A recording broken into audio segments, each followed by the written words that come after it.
Welcome into the Schmotable, everyone. Guys, it happened again. Another football season has come and gone, and sure enough, without fail, the New England Patriots revenge tour is over. I'm Shake and Bake here with Rain Man and D-Voc. Guys, that was quite a Super Bowl Sunday. I don't know about what you think, but I was pretty blown away. Honestly, one of the best Super Bowl I've ever seen.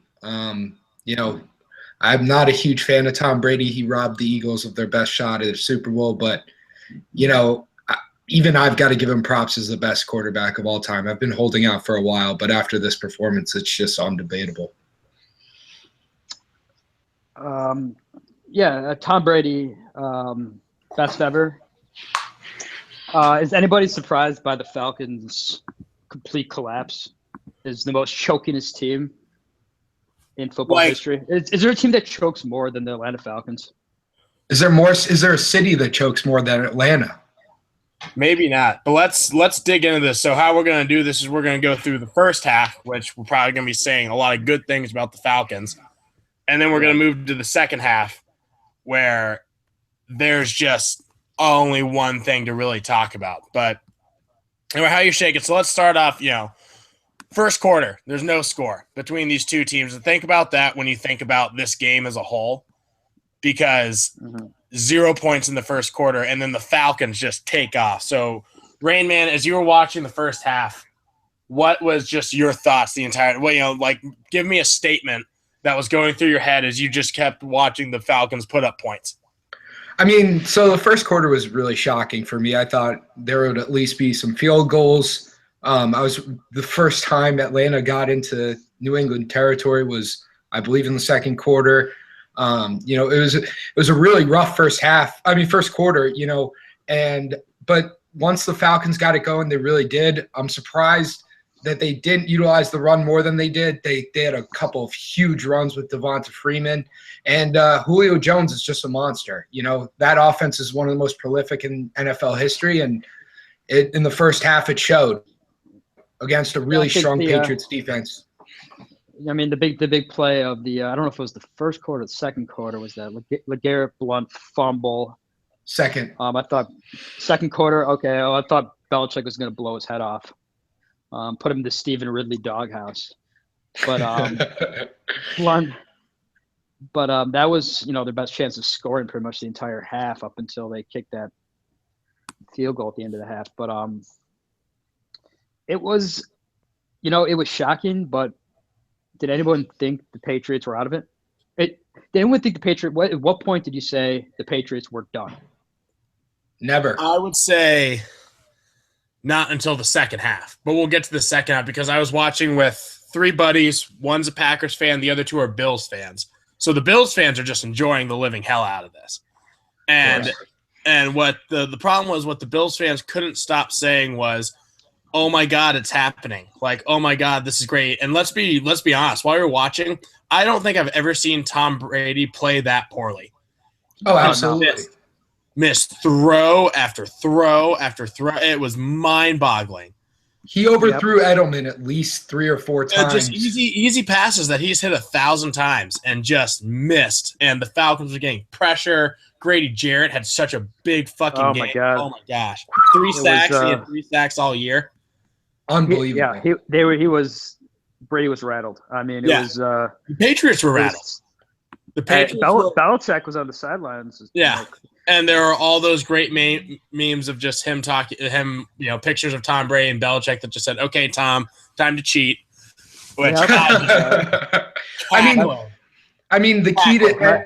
the key to win against the Patriots in any game is to get Tom Brady rattled and getting to him. Yeah. But the Falcons' defense was on the field for too long, and that's what ultimately ended. Yeah, you look at the way the Falcons scored. It was all big plays and short drives. They didn't score.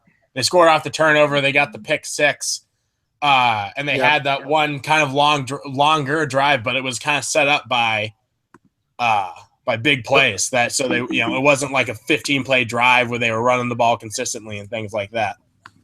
Back to the memes. My personal favorite at halftime was the George Bush more rushing yards than the Patriots meme. with with him in the wheelchair. I thought God that bless was George and Barb. That was just George. great. That was No, great. I thought. Go ahead, sorry. Brennan. Go ahead. My favorite meme was the Cam Newton memes that came out after his commercial, saying it was the best Super Bowl performance they had seen from him. Yeah. Wait, Cam. I didn't even see Cam's commercial. I didn't pay attention to the commercials. So it wasn't he a great year for commercials, but there was it was a Lexus commercial, or it's not a Lexus commercial, a Buick commercial, where it's like, wow, if I'm and it's a little kid saying, wow, if that's a Buick, then I'm like an all-pro quarterback, and Cam Newton comes in like a peewee football game and just throwing bullets at kids that they can't catch, kind of like the Peyton Manning SNL skit kind of thing. He's tossing kids aside and and then he chucks a bullet into a kid in the end zone. Except that's like what Cam Newton would do to children in real life, so it didn't seem realistic to me.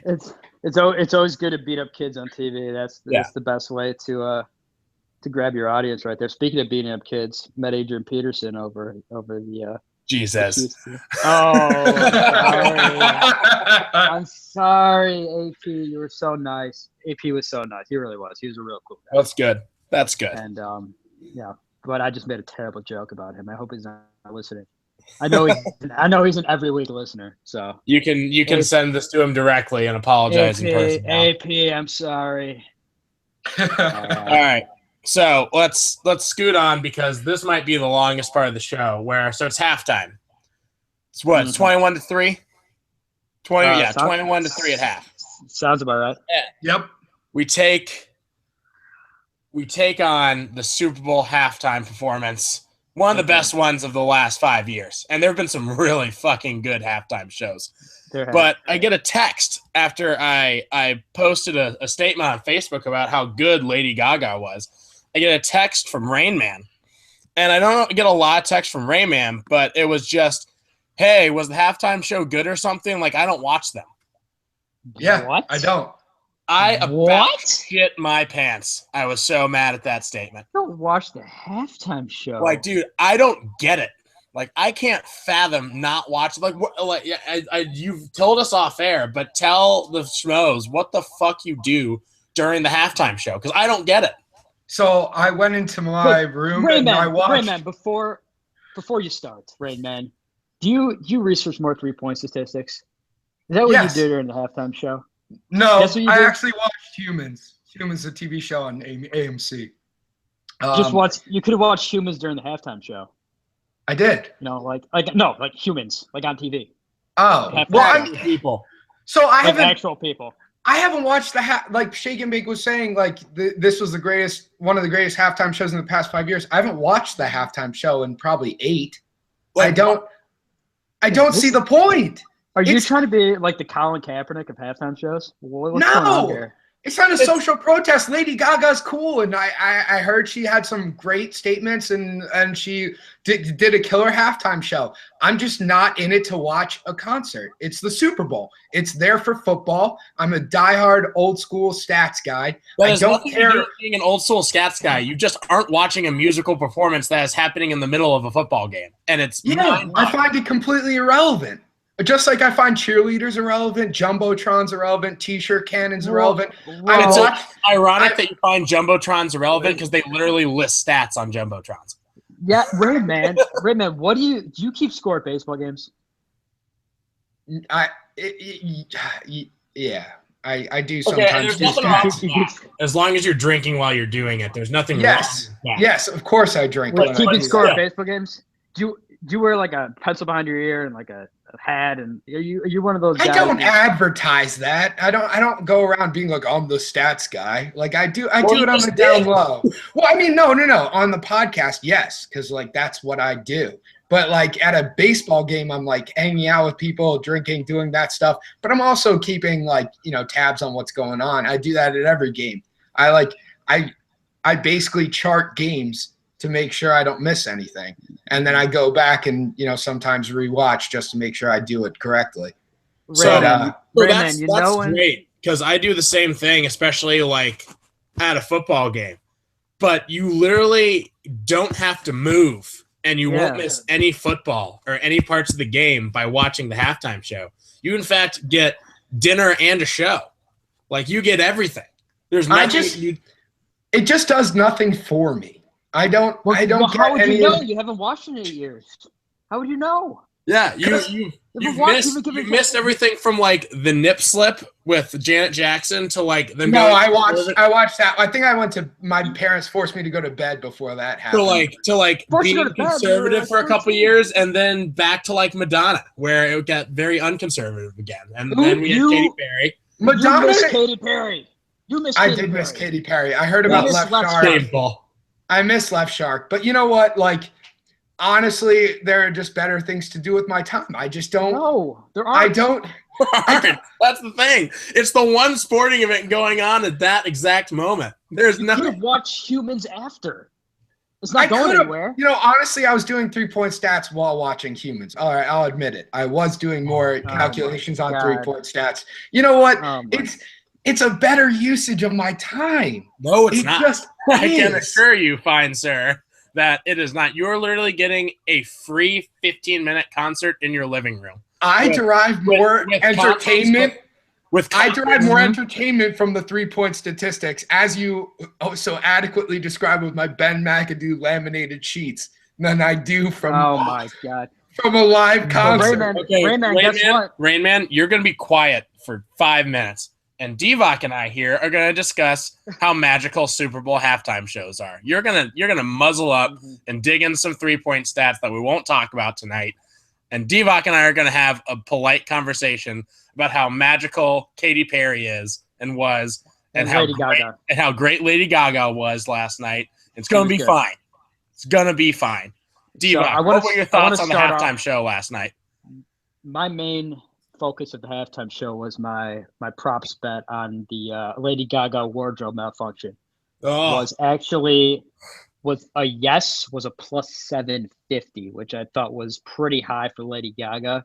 I think so. Her outfit itself was almost a wardrobe malfunction. Like, we were getting extremely close to seeing some of that be, but that's fair. There are a lot of strong leg angles. Leg angles. But I don't think that bet cashed. I don't think it cashed. Because technically none of the wardrobe malfunctioned during I would imagine that I would probably owe it on that prop bet. I didn't do that prop bet. Mine were about her outfits, but not about malfunctions. It was more how many she was going to change. I had over on 5, and I lost. Over on 5 was like I would have set the over under like probably 3.5, 4.5.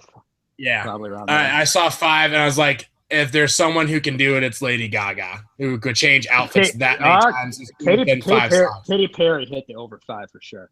Yeah, in her performance. Actually, she might have just had 3. No, 4. Right. She had 4 because Missy Elliott, she had a different outfit on. I watched it again today. So just so you guys know, like today at work, while I was doing work, I was also rewatching like the last 5 Super Bowl halftime shows. Shake it, bake. You don't have to pretend like your boss is listening to this. You weren't doing work. Just. I mean, it was a mixed. It was a mixed bag. But either way, okay. You're watching the halftime show. But no, I'm kidding. I just thought I wouldn't take that bet simply because I think the Super Bowl is so like on top of potential wardrobe malfunctions ever happening again. Like I just assume it can never happen again because of how like negative a reaction it got outside of young men like us who were watching it and were younger than they are today.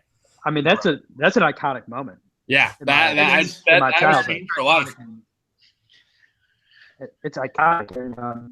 But my next question was the halftime show points per reception?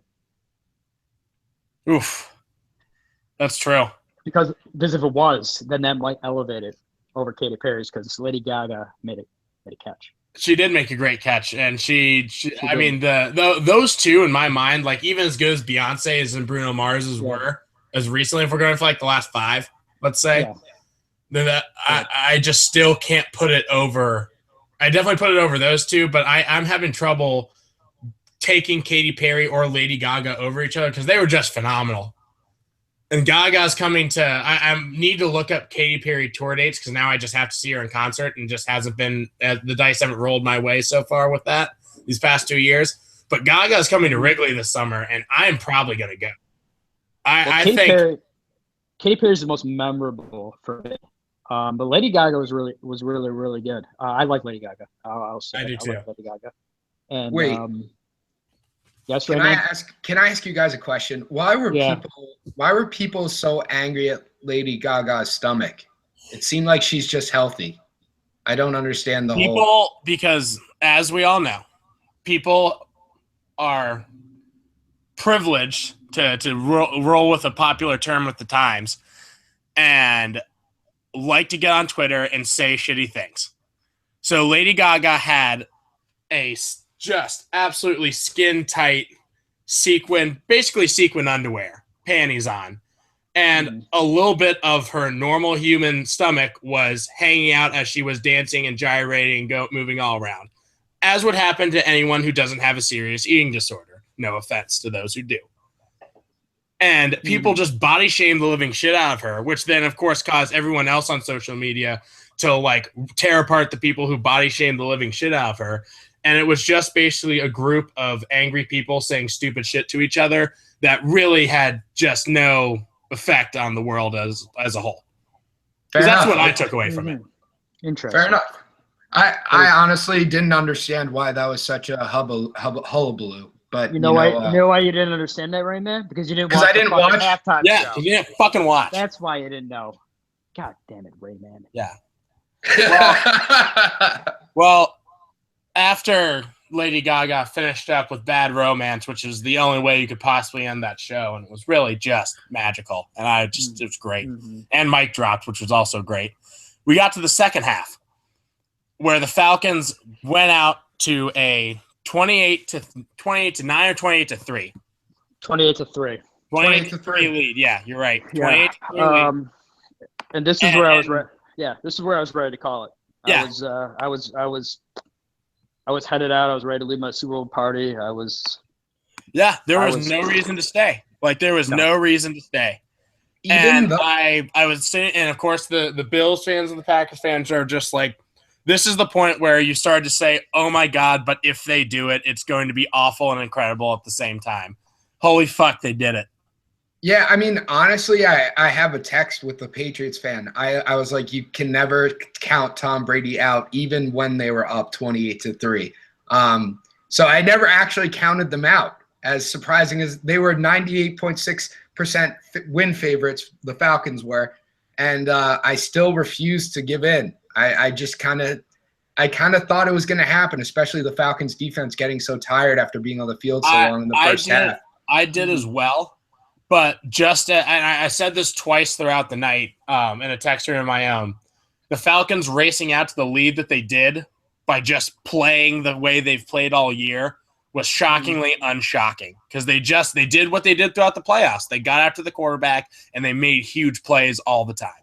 Yeah. And then once the Patriots tied it at 28, I just went and I said the same thing in the same text. And I was like, guys, I'm shockingly unshocked, because this is probably the only team this season who could possibly do this on this stage in this moment. Because Tom fucking Brady and Bill fucking Belichick. People are saying whether it's a collapse or a comeback, and it's both, because I think only Brady and Belichick and the Patriots could pull something like that off. And their defense. Got to give credit to the defense. Yeah, you got to give plays. Don't Hightower. Let Divock finish. Yeah, but the Falcons. This is so Falcons. I think I've read a stat that I read a stat earlier this season. The team with the most fourth quarter collapses. There was a certain barrier, a number. I can't remember the exact number. The amount of times they've blown that lead, the Falcons have doubled up any other team since like 2000 or something like that. That's nuts. So they are known for their fourth quarter collapses. I'll never forget when they choked away the game against the 49ers. The NFC Championship. It was the same shit, like with a bigger lead. Same shit. It's been heartbreak for Atlanta. It's heartbreak, and I don't think they're gonna get over this one. I think they're gonna be really bad next year. I think you're gonna see them be really bad. Rain Man. So Yeah, I mean, losing Kyle Shanahan's huge. I think that they shied away from the running game, which was shocking in the second half when they had such big runs coming off. Obviously, you got to give credit to the Patriots defense. Donta Hightower and that strip sack was huge. Big, you know, I mean, he's been an undersung hero for quite a while on the Patriots defense, and I think that it's part collapse, part comeback, and I think Tom Brady obviously is the greatest quarterback of all time. 196 yards in the fourth quarter alone with 2 touchdowns.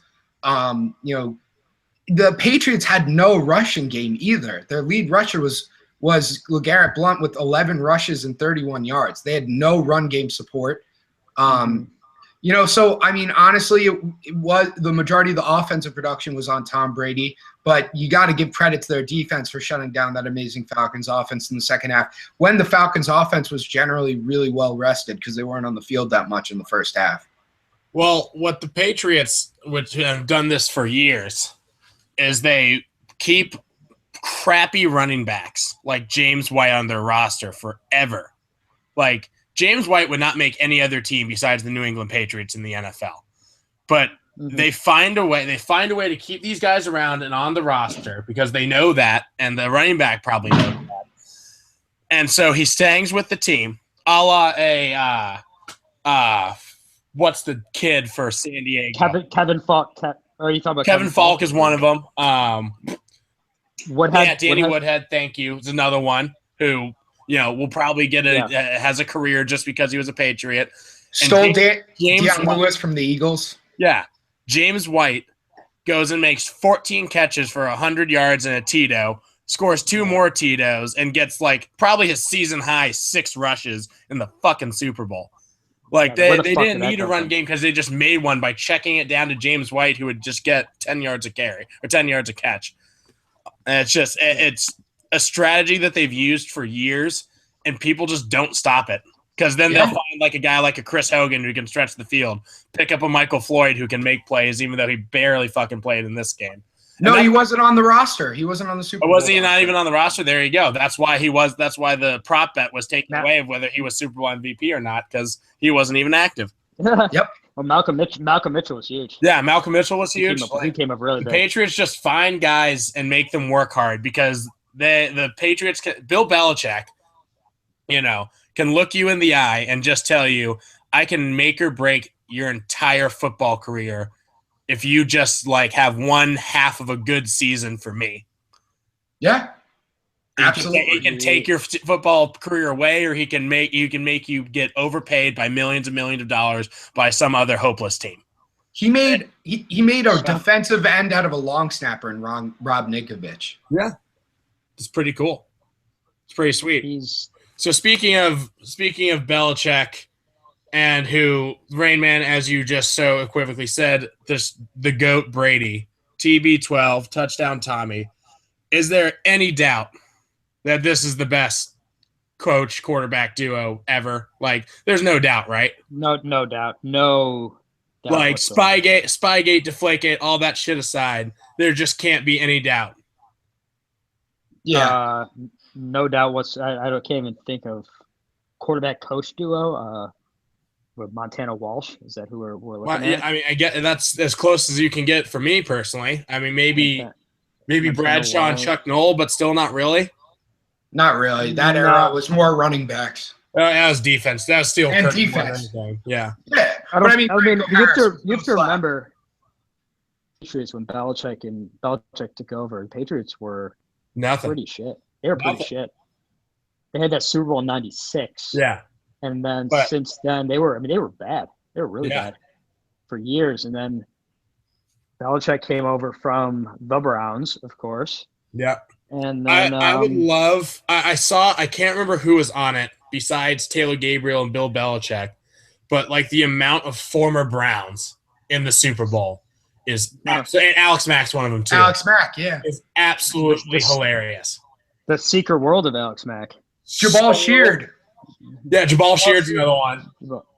And I'm sure there's at least one more. But just how about Collins? being on the Browns now. Yeah, and Jamie I think he Collins feels- just sitting at fucking home crying into this pile of money he just made from Cleveland. because he wasn't good. He wasn't good enough. He wasn't good enough to. Yeah, he got replaced by standards a over, second-year pro from Houston after being Landon, 2-year all-year. Landon Roberts, and I'm sure he'll turn into a star next thing you know. Oh, Yeah. yeah. Oh, fun fact, guys. Who did Bill Belichick replace on the Patriots? Wasn't it Pete Carroll? What, coach? It was Pete Carroll. Yeah. Pete It Carroll. was. Yeah. It Very was Pete good, Carroll. Shake and bake. Very good. Pete Carroll was Jets and Patriots before he went back to college. Yep, and Bill Belichick was actually signed to the Jets before he defected to the Patriots. He left a note saying, "I'm gone," and just left for the Patriots. Yep. Yeah.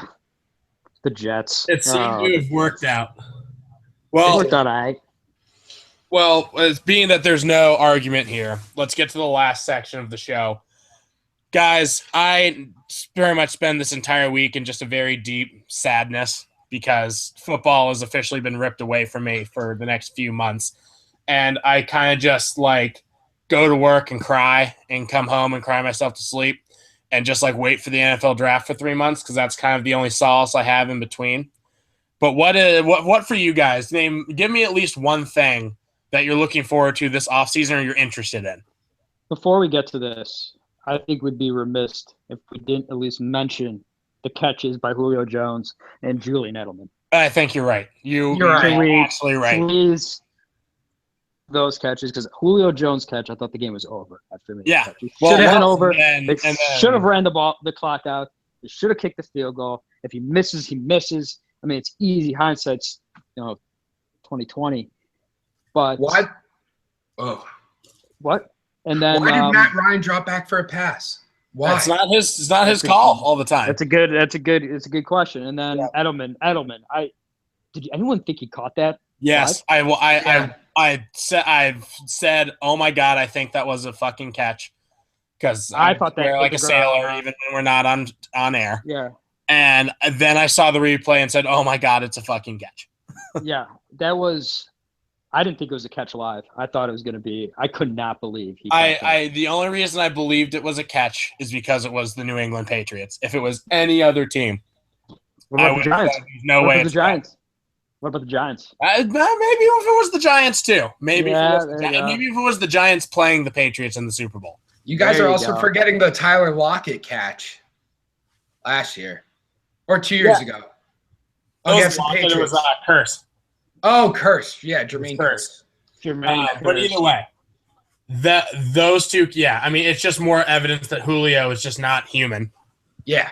And only targeted 4 times. Game, four targets for 4 catches for 87 yards. That's the lowest amount he's been targeted since his rookie year. Yeah. That could be, could be Patriots, that could be Falcons. But I think that's Patriots trying to take away their best weapon, which they seem to do better than any other team in the league. Right, but you still couldn't stop him from having 2 toe-tapping catches on the sidelines that were just absolutely incredible. I have no idea how – that was Matt Ryan trusting his receiver. 100%. Making a perfectly placed throw. Yeah. Incredible throw. And some credit has to be given to Matt Ryan. He did play very well in this game. Absolutely. This is not Matt Ryan's fault. This is a mixture of play calling and just bad strategy. And that's not always on the quarterback. The coaches deserve Kyle Shanahan is kind of going into a bad situation in San Francisco with a little bit of a bad taste in his mouth because he has to know some of this is his fault. Yeah. I think it's hard to put the blame on anybody else. I mean, the head coach and Kyle Shanahan for letting this one get away because Belichick outcoached him. Yeah. In the entire second half. But let's get to the offseason. So offseason, it's very sad. Yeah. Terrible time of year. One thing you guys are interested in seeing or looking forward to? Oh, for me as a Bears fan, it's got to be the courting of Jimmy Garoppolo, right? Yeah.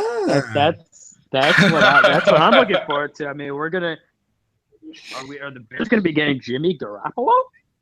Is he gonna be the next Matt Castle?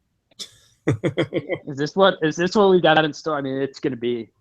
I don't think if the Bears do get Garoppolo, I don't think it's gonna be much of anything. you're going to quickly see that Garoppolo is who we thought he is. Is that and Tom Brady and just be Tom Brady's backup, like a mallet, like not like a Matt Castle.